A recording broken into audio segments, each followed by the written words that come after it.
உறுமிக் கொண்டிருக்கும் ஏசியின் சப்தத்தையும் ஒரு காதில் சுருகப்பட்டு பாடிக்கொண்டிருக்கும் இயர்போனையும் தாண்டி அந்த சத்தம் பாலுவுக்கு கேட்டு ரொம்பவே கோபம் வந்தது. பாலுவின் அம்மா அப்பா அறையில் அக்காவும் அவளது கணவனும் போடும் சண்டைதான் அந்த சத்தம். அக்கா புருஷனின் குரல் உயரும் போதெல்லாம் பாலுவின் அப்பாவும் அம்மாவும் சமாதானம் செய்வது கேட்டது. ஆனால் என்ன சண்டை எதுக்கு என்று தெரியாமல் பாலு அவனது ரூம்ல படுத்திருந்தான். இன்னைக்கு சாயந்திரம் காலேஜ் முடிச்சு லைட்டா ஊர் சுத்திட்டு வீட்டுக்கு 6 மணிக்கு வரும்போது பாலுவுக்கு புரிந்துவிட்டது, அக்காவும் மாமாவும் சென்னையிலிருந்து வந்திருக்காங்க, ஏதோ விவகாரம். சரி, லைட்டா அறிமுகம் போற்றலாம். இந்த கதையை கேட்கறதுக்கு முன்னாடி நம்ம சேனலுக்கு மறக்காம சப்ஸ்கிரைப் பண்ணிக்கோங்க. மேலும் லைக் பண்ணுங்க. வாங்க இந்த கதைக்குள்ள நம்ம போகலாம். ஊர் சென்னை திருவான்மையூர். அப்பா மாணிக்கம் அரசு பேருந்து டிரைவர். சென்னை டு பெங்களூர் கஷ்டப்பட்டு வண்டி ஓட்டி வியாரிஸ் வாங்கிட்டு மீதி வாழ்க்கையே வீட்டுல நல்ல சந்தோஷமா வாழணும்னு நினைச்ச சாதாரணமான ஆளு. பாலுவோட அம்மா லலிதா திருச்சிக்காரி, பொறுமைசாலி, ஆனா சரியான அமைதிசாலி. எல்லாரையும் அனுசரித்து போறவர். இவளுக்கும் மாணிக்கத்துக்கும் முதல்ல பிறந்தது காயத்ரி. இவன் ஒரு மகளிர் கல்லூரியில் படித்து செங்கல்பட்டு கல்யாணம் பண்ணிக்கிட்டா. காயத்ரிக்கு அடுத்து 5-6 வருஷம் கழித்து பிறந்தவன் பிரேம். வக்கீலுக்கு படிச்சிட்டு வேளச்சேரி விஜயானவர் கிட்ட ஆபீஸ் போட்டு இருக்கான். அவனோட மனைவி திவ்யா திருநெல்வேலி பக்கம் பாவோர் சத்திரம். மூத்தமாக காயத்ரி காலேஜ் படிச்சு சேர்ந்திருந்த நேரம், பிரேம் ஸ்கூல் படிச்சிட்டு இருந்த நேரம். அப்பதான் இப்படி ஒரு விஷயம் நடந்தது. அதாவது 2 பேரும் கேம் விளையாடியதால்தான் இவ்வளவு பெரிய பிரச்சனை வந்திருக்கு. சரி, இந்த கதையை கேட்கறதுக்கு முன்னாடி மறக்காம நம்ம சேனலுக்கு சப்ஸ்கிரைப் பண்ணுங்க. வாங்க அப்படியே நம்ம கதை சொல்ல போகலாம். வீட்டுக்கு வந்த பாலு ஹால்ல உட்கார்ந்து இருந்தான். அக்கா புருஷன் நாகராஜா பார்த்த உடனே புரிஞ்சிடுச்சு. அக்கா திரும்ப ஏதோ சண்டை போட போறான்னு கீசையின் ஆணியில மாட்டிவிட்டு எப்பமா வந்த என்று கேட்டான். பாலு மதியம்தான். பார்வையை டிவியில் இருந்து எடுக்காம சொன்னான் நாகராஜ். இதிலிருந்து சண்டையின் ஆழம் அறிந்து பிரஷ் ஆகிவிட்டு வரேன்னு அவனுடைய ரூமுக்கு போனான். பாலு திரும்ப ஆளுக்கு வந்து உட்கார்ந்து மாமா நாகராஜ பார்த்து என்ன மாமா அக்கா என்றான். பாலு மேதுவா அவனை பார்த்த நாகராஜ், என்ன வேற யாராலும் சண்டை வரும், என்னாலயா? உண்மை பாலு. மாமா நாகராஜால எப்பவும் சண்டை வராது, நீயே ரொம்ப பொறுமைசாலி மாமா. ஆனா உன்னையவே டென்ஷன் ஆக்கிட்டா. அக்கா பதில் சொல்லாமல் டிவியை வெறுமனே பார்த்து கொண்டிருந்தான். நகராட்சி. அப்ப ஷாலினி மாமா என் அம்மா வர சொல்லி விட்டுட்டு வந்து இருக்கான். ஷாலினி வந்து நாகராஜ் லலிதாவின் மகள். சரியா அந்த நேரம் லலிதாவோட ரூம் திறந்து இருக்கிறதுனால காயத்ரி வெளியே வந்தார். காயத்ரி கேட்டா எப்படா வந்த? இப்பதான் 10 நிமிஷம் இருக்கும். அதற்கு பதில் எதுவும் சொல்லாமல் காயத்ரி குடும்பத்தோட வந்தா. தங்க 500 ரூபாய் எடுத்து வந்த பாலுவிடம் கொடுத்தாள். அம்மா லலிதாவும் அறையை விட்டு வெளியே வந்தாள். அப்பா மாணிக்கம் வீட்டில் இல்லை. காசை வாங்கிய பாலுவுக்கு தெரியும், எதுக்குன்னு வாங்கிட்டு வெளியே போயிட்டு நைட்டு தூங்குற சமயத்துல வந்தா போதும். அதுவரைக்கும் ஊர் சுத்தலாம், இவங்க நல்லா சண்டை போடலாம். இது எப்பவும் நடக்கிற வழக்கம். பாலு அவனுடைய ரூமுக்கு போய் டிரஸ் மாத்திட்டு இன்னொரு போனை எடுத்து சவுண்ட் ரெக்கார்ட் ஆன் செய்து டிவிக்கு பக்கத்தில் சார்ஜ் போட்டான். ஏண்டா சண்டை போட்டா என்ன? சண்டை எதுக்கு? சண்டைன்னு தெரிஞ்சுக்கலாம். நள்ளிரவு 1:30 மணி நேரம் கழித்து போனா பண்ணிடுமா என்று சொல்லிவிட்டு வைகை எடுத்து அவனது நண்பனை பார்க்க கிளம்பினான் பாலு. நைட் 9:45க்கு வீட்டுக்கு திரும்பி வந்தான். பாரு, பெரும்பாலும் 9 மணிக்கு எவ்வளவு பெரிய சண்டை ஆனாலும் முடிஞ்சிரும். ஆனா வீட்டுக்குள் நிலவிய திடீர் அமைதி இன்னும் சண்டை முடியல என்பதை காட்டியது. மாணிக்கம் லலிதா உடைய ரூமும் சாத்தப்பட்டிருந்தது. மாணிக்கம் மற்றும் ஹாலில் டிவியில் பாலிமரை பார்த்து கொண்டிருந்தார். மாணிக்கம் சாப்பிட்டியாடா? சாப்பிட்டேன் பாரை ட்ரேஸ் என்றவன் ரூமை பார்த்து அம்மா லலிதா, அக்கா காயத்ரி, மாமா நாகராஜ் மூவரும் அந்த ரூமில் இருக்க திடீர் காயத்ரி கோபமாக கத்தும் சத்தம் கேட்டது. ஆனால் என்னன்னு ஒன்னும் புரியல பாலுவுக்கு. உடனே மாணிக்கம், பாலு நீ போய் தூங்குடா, இவ இப்படித்தாண்டா, உனக்கு தெரியாதா இவளுக்கு பஞ்சாயத்து பண்றதையும்? அம்மாவுக்கும் எனக்கும் வேலையா போச்சு அப்படின்னு சொன்னாரு. வால் விழுந்து டிவிக்கு பக்கத்துல சார்ஜ் போட்டு இருந்த போனை எடுக்க போனா போன் ஆப் ஆகி இருந்தது. சார்ஜ் லைட் போட்டு சுவிட்ச் போடல சொல்லிட்டு போனா இப்படியா பண்ணுவாங்க அப்படின்னு ரொம்பவே சலிச்சுக்கலா பாலு. அப்பவே 10 முதல் 20 வரை பாயன்தான் இருந்துசு எடுத்துக்கொண்டு அவனுடைய ரூமுக்கு போய் சார்ஜ் போட்டு டிரஸ் மாத்தி மற்றொரு போன்ல இயர்போனை கனெக்ட் பண்ணி இன்ஸ்டால் ஓபன் பண்ணி பார்த்துட்டு இருந்தான். இயர்போன் அமைதில அவ்வப்போது அம்மா குரலோ அக்கா குரலோ கேட்டது. கதவு இடத்தில் தெரிந்தால் டியூப் லைட் வெளிச்சம் போய் இருந்தது.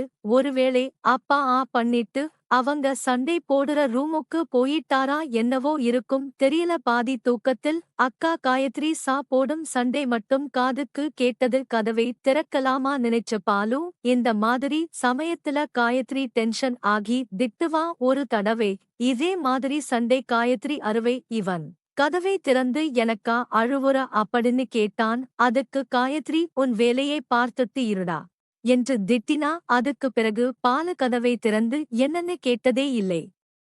நடுசாமம் 12 மணிக்கு அம்மா லலிதா வந்து பாலுவை எழுப்பி விட்டு போனான். முகம் கழிவுக்கு ஆளுக்கு வந்தான். பாலு எதுக்குமா எழுப்பி விட்ட இந்த நேரத்துக்கு? லலிதா இங்க பாரு என்ன ஏதுன்னு கேட்காத போற வழியில சொல்றேன். தர்மபுரியில் இருக்க உங்க பெரியம்மா வீட்டுக்கு போறோம். 2 வாரத்துக்கு தேவையான டிரஸ் எடுத்து வச்சுக்கோ என்றவள் அவள் அறைக்கு வேகமாக போனார். அப்பா மாணிக்கம் அக்கா மாமா எங்க போனாங்கன்னு தெரியல இன்னைக்கு.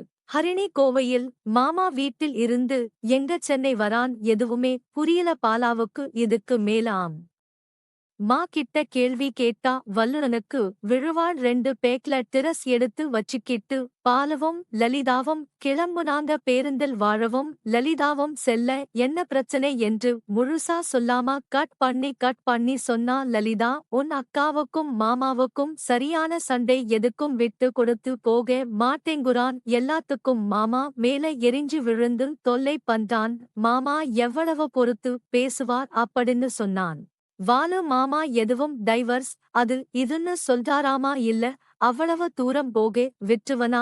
இங்க பாரு நீ சின்ன பையன், இவ்வளவு தெரிஞ்சா போதும் உனக்கு. சரிமா ஹரிணி ஊரிலிருந்து வராளே அவளை தனபால் மாமாவை கூட்டிட்டு அவரோட வீட்டுக்கு போக சொல்லிட்டேன். தனபால் வந்து லலிதாவோடு தம்பி நானும் பேசாமல் தனபால் மாமா வீட்டுக்கு போய் இருக்கலாம் அப்படின்னு சொன்னேன். ஏண்டா உனக்கு பெரியம்மா வீட்டுக்கு போக பிடிக்கலையா? வாலு பதில் ஏதும் பேசாமல் கண்களை மூடி தூங்க ஆரம்பிச்சான். 1 வருஷம் கழிச்சு எங்க தர்மபுரி வராங்க. பெரிய அளவில் மாற்றமும் ஏற்படல. டாக்ஸி புக் பண்ணி வாழவின் பெரியம்மா மஞ்சுளா வீட்டை அடைய 15 நிமிஷம் ஆற்று. வீடு தோட்டத்துக்குள்ள இருக்கு. ஆனா இவங்களுக்கு எந்த ஒரு நிலமும் இல்லை. தூரத்தில் ஒருத்தவங்க வீடு இருக்கு. வீட்டுக்கு முன்பு காரில் இருந்து இறங்கி லக்கேஜ் எடுத்து பணம் கொடுத்து அனுப்ப மஞ்சுளா வீட்டுக்குள்ள இருந்து வெளியே வந்தான். லலிதாவும் மஞ்சுளாவும் 1 வருஷம்தான் வித்தியாசம். வீட்டு வேலைகள் அனைத்தையும் தானே இழுத்து போட்டு கொண்டு செய்வான். மஞ்சுளா வாடி கார் புக் பண்ணி இருந்தாங்களா?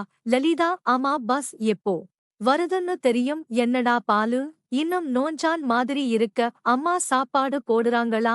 இல்லையா? அம்மா சோத்த போடாமதான் இத்தனை நாளா வளர்த்தேனா? டேய் பாலு உங்க பெரியம்மா கனம் தனம் சிக்கன் மட்டன் மீன் என்று வகை வகையா ஆட்டி போடும். நல்லா சாப்பிட்டு கொண்டாயிடு. என்ன நீ வாடா பாலு அவ கிடக்குறா என்ற மஞ்சுளா பாலுவை அழைத்து வீட்டுக்குள்ளே கூட்டிட்டு போனான். கொஞ்சம் மீடியமான வீடுதான். காலையில இருந்து 2 பெட்ரூமுக்கு கிச்சனுக்கு போற மாதிரி. வெளியே ஒரு காரணத்தினால அவருக்கு இடமும் அங்கிருந்து மாடிக்கு போக படிகளும் இருந்தது. சைட்டில் மோட்டார் ரூமும் இருந்தது.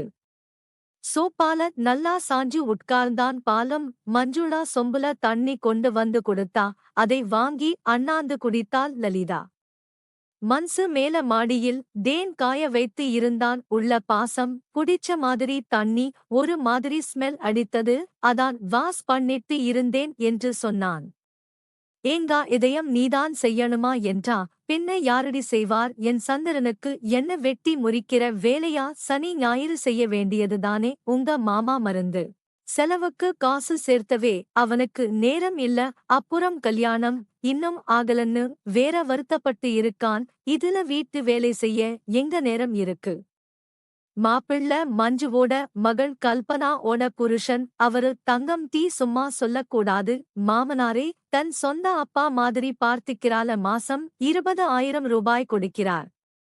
சரி சிண்டெக்ஸ் டேங் பக்கத்துல சிமெண்ட் கட்டப்பட்ட ஒரு டேங்க் இருக்குது மாடி முழுவதும் ஈரமாகவே இருக்க ஒரு ஓரத்துல பெயிண்ட் டப்பாவில் பச்சையா பாசம் இருந்தது. நீ கீழே இருடா நான் தேங்குள்ள இறங்கி அழுக்கு தண்ணியை எடுத்து தரேன் நீ போய் அதை கீழே ஊத்திட்டு வா அப்படின்னு சொல்லிட்டு பெரியம்மா சொன்னாங்க. இவனும் பெரியம்மா டெங்குள்ள இறங்குறத பார்த்தான். உடனே உனக்கு தோட்ட வேலை செய்யணும் போல இருந்துசு ஆனாலும் என்ன பண்றது சரின்னு சொல்லிட்டு பெரியம்மா கொடுத்த அதுக்கு தனியா வாங்கி கீழே கொண்டு போய் ஊத்திட்டு பக்கெட் எடுத்துட்டு வந்தான். சரி எனக்கு தாகம் அடிக்குது சீக்கிரமா போய் கீழே தண்ணி எடுத்துட்டு வாடான்னு சொன்னாங்க. எவனும் கீழே போய் தண்ணி எடுக்க போனா அவங்க அம்மா கீழே டிவி பார்த்துட்டு இருந்தாங்க.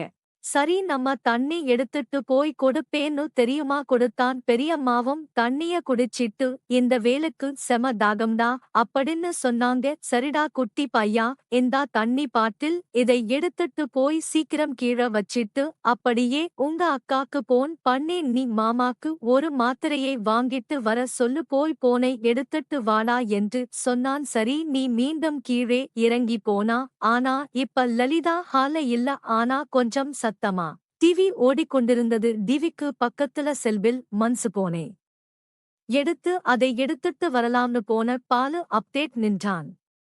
அம்மா எங்க போயிருப்பா ஒருவேளை வெளியே போயிருப்பாளா இல்ல கிச்சன்ல இருக்காளா இரண்டே எடுத்து நடந்து கிச்சனை பார்க்க நாங்கள் அழைத்தா இல்லை சரி எங்கனா வெளியே போயிருப்பாங்க அதுக்கொன்னும் இப்படியா டிவி சத்தமா வச்சுட்டு போவாங்க என்று நினைத்தபடி டிவி ரிமோட் எடுத்து வால்யூமா குறைச்சான்.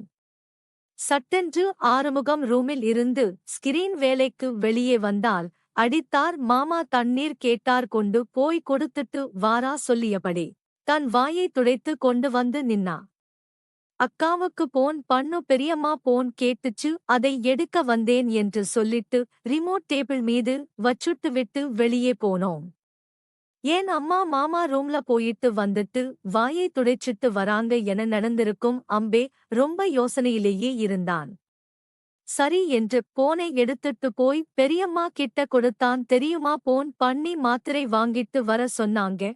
எவனோ கீழே இறங்கி வந்தான். பெரியம்மாவும் கீழே இறங்கி வந்தாங்க. சரி 2 பேரும் சாப்பிடுங்க அப்படின்னு சொல்லிட்டு அவங்க அம்மா சொன்னாங்க. இருமா நான் கை கால் கழுவிட்டு வந்துடுறேன் அப்படின்னு சொல்லிட்டு இவனும் கை கால் கழுவிட்டு வந்தான். சாப்பிட்டு தன்னோட ரூமுக்கு போன் எடுத்துட்டு போய் தூங்க ஆரம்பிச்சான்.